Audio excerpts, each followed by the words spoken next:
You know that feeling you get when you feel so behind in just everything? Like you're trying to play catch up in life. I think that feeling is intense in your teens and 20s especially because everyone is just on go mode 24/7. I've been experiencing that lately, but then something was just telling me to be still because everything's gonna work out in the end. Welcome back. My name's Tiara, and on this channel we glow up internally and have fun doing it.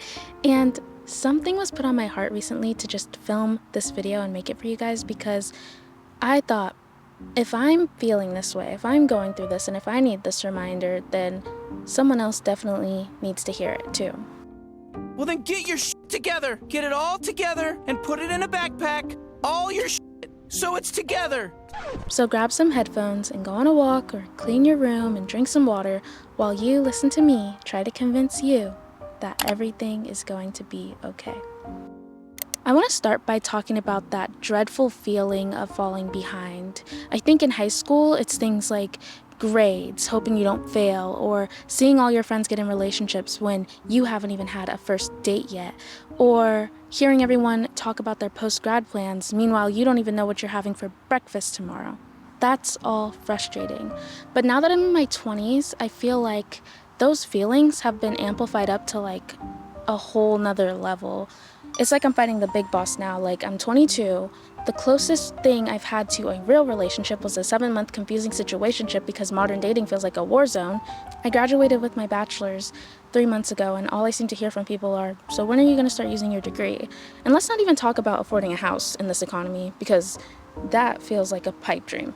And this isn't me complaining or like begging for sympathy or anything like that, but I'm just saying that feeling behind gets real. Like, the feeling gets real when you start hearing news like, did you hear that so-and-so just got engaged and they're expecting their first baby? Oh, also, they just bought their first house and they won the lottery, and you suck. You suck so bad. You're such a disappointing failure. That's not actually what ends up happening, but that's kind of like sometimes how it feels, you know? If you're feeling like this right now, just know that you are doing enough. And I know that might not mean much coming from some random girl on the internet, but this video was meant to find you. It found you for a reason. It's time to show yourself kindness and recognize that you are giving your best effort. You are doing enough, and you are enough. When I was little, I pictured my life being completely different than it is now. But just because you aren't exactly where you thought you'd be doesn't make you a failure. It makes you human. I saw this post on Insta the other day that pretty much like sums it up perfectly. Imagine you're skydiving and your parachute doesn't work, so you're just falling with no way to stop, waiting for the inevitable doom. I think that's what falling behind can feel like. But then imagine that you realize you never even needed your parachute because you discover you can fly. You're never actually falling behind because the only person you're in competition with is yesterday's version of you.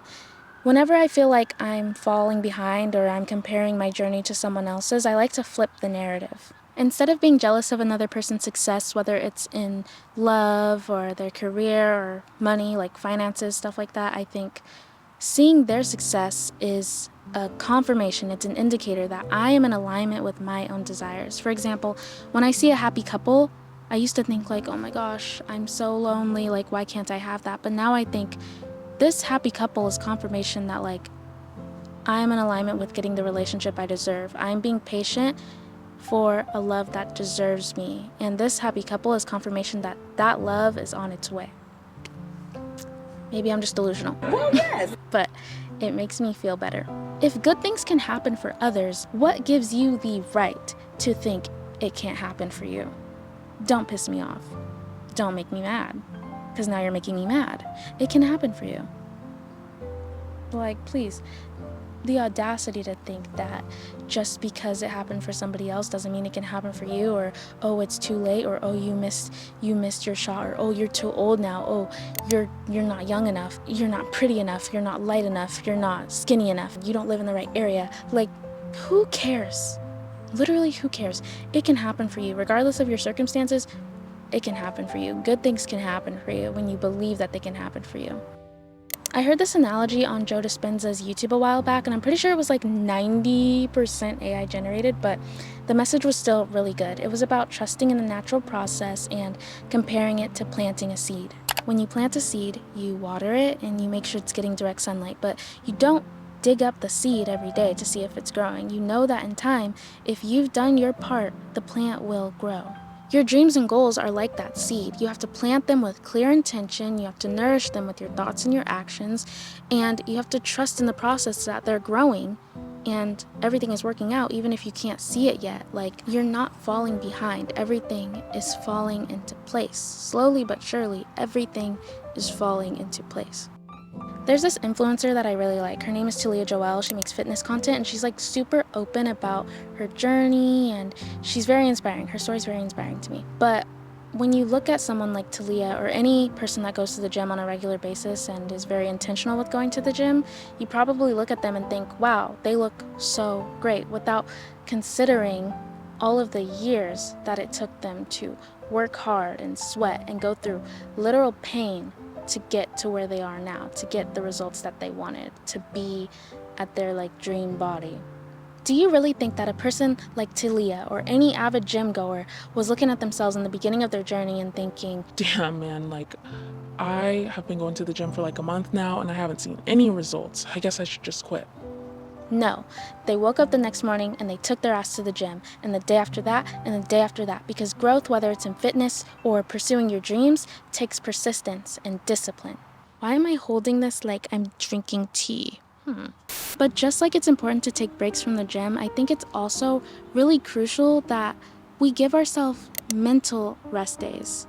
Like, you need to give yourself permission to take breaks every now and again, because it's super unhealthy to just constantly be in go mode. You don't always need to be or do things at your full potential, because you risk burnout that way. You risk giving up completely. You deserve to take breaks. You deserve to give yourself a break. I feel like society especially glorifies this grind culture and this like hustle mentality, but constantly pushing yourself can get exhausting. Like, when I see posts online, people being like, I work 2 to 3 jobs, no time for vacations, I just work and get this money. It's like, babe, no, I'm concerned. I'm worried for you. This is concerning. I get it, times are hard, but in order for everything to truly be okay, you gotta let yourself rest and be still. Go outside and touch some grass. Listen to the breeze, read a book, do a guided meditation, watch one of your favorite comfort movies. Like, ooh, you know what's a really good comfort movie? B-movie, or Cloudy with a Chance of Meatballs. I dare you to do one productive thing tomorrow and then reward yourself by watching Cloudy with a Chance of Meatballs. I promise you won't be disappointed. Sometimes we just have to let out our inner child and be a kid for a day. You have to let yourself be a kid for a day. You have to let yourself rest. How are you gonna get him off, nerd? My point is, you are allowed to take breaks without feeling guilty. Do something that just fills you with so much peace and requires very little effort. Self-care and rest days are just as important as being in go mode. Trust me, like, your future self will thank you for prioritizing your mental health and nurturing all aspects of your life, because you're watering a whole garden, not just like one singular plant. No, not you, Seamus. Ah, poo. When you do this, you'll realize that there is so much more to be grateful for, and things will start to feel okay. I know that this might be bold of me to say, but I don't think you need me to remind you that everything is going to be okay, which sounds contradicting, like it's kind of contradicting this entire video, I know, but I think that there was a part of you deep down that already knew everything was going to be okay. You just needed like a confirmation. You needed something external to confirm it or give you hope, which is totally valid, don't get me wrong, but I don't think we always need that second opinion. I think a lot of the time when we seek advice from somebody else, it's because we are seeking for like confirmation of an answer we already know. And that isn't always necessary, because a lot of the time the answers are already within us, but we're scared to trust our gut. Like last year, a day or two before I went through my breakup, one of my guy best friends sat me down and he was very real with me, very, very honest. He was like, Tiara, you know he's leading you on. Like, you don't need me to tell you that, so why are you acting surprised? And there was a part of me that knew, like deep down, that I knew the relationship wasn't going anywhere, but I was scared to admit that to myself. Then earlier this year, I got really hooked on tarot card videos. And when I say hooked, I mean like I was watching them daily, you guys. I was watching multiple tarot card videos a day. And then one day, there was an instance that happened that got me to this point. But I realized that the videos were not serving me. I didn't need that second opinion from a super generalized, general reading that thousands of other people were watching and commenting, claimed this was for me. This explained my situation perfectly. Yep, everything you said in the cards was for me. If you like tarot, I'm not trying to bash on you and like your beliefs and what you like to watch, but a lot of the time when I see those comments, I'm like, is it for you? Or is it just confirming something that you wanted to hear? I think when we rely too much on external sources to confirm our thoughts, that's just a sign that we need to start trusting in ourselves more, in God more, or whatever it is that you believe in, and trusting in divine timing. Sometimes it's nice to get a second opinion. Like, I am very indecisive, okay? I once took 30 minutes shopping at Target trying to figure out which fake plants I should buy, and I was FaceTiming one of my best friends the entire time. Bless them. They're not dead, just bless them. FaceTiming them the entire time, trying to help me choose which plants to buy. I'll go to a restaurant and I'll be looking at the menu for like a long time. I'll be asking the waiter, what should I get? What should I get? What do you recommend? I'll be asking my friend, oh, what are you gonna get? I'll just get that too. I love getting a second opinion every now and again when it makes sense. So yes, everything is going to be okay, but you wouldn't still be watching this video if somewhere deep inside you didn't already know that. Because you are strong and you are fully capable of getting yourself out of a rut. You've done it before and you can do it again. The proof is you watching. I don't need to tell you your strengths because your strengths are already within you. It's okay to seek external input sometimes, but don't let that replace self-trust or your internal validation. Sometimes we just need a reminder that everything is going to be okay. And this video is your reminder that everything is working out, even if you can't always see it in the 3D. Look at it this way. You survived 2020. Who could have predicted that? But you survived it. You got through it. You're here. You're here. And I think that says a lot. You got through that and you will get through this. I know that things can feel very hopeless when you feel shitty or depressed, but you got this. You fucking got this. It's in the bag. Like, you claimed it, bro. You're gonna get it. You've already got it. You've got it. Last year was very hard for me. My doctor told me that I had severe major depression and anxiety.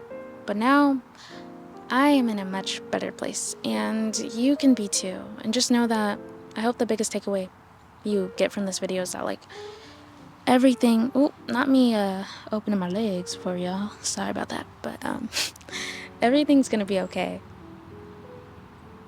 That's the takeaway. Everything's gonna be okay. That's it. Thank you so much for watching. If you like this video, prove it by giving it a thumbs up and leave a comment below letting me know your thoughts. I'll see you in the next one. Bye.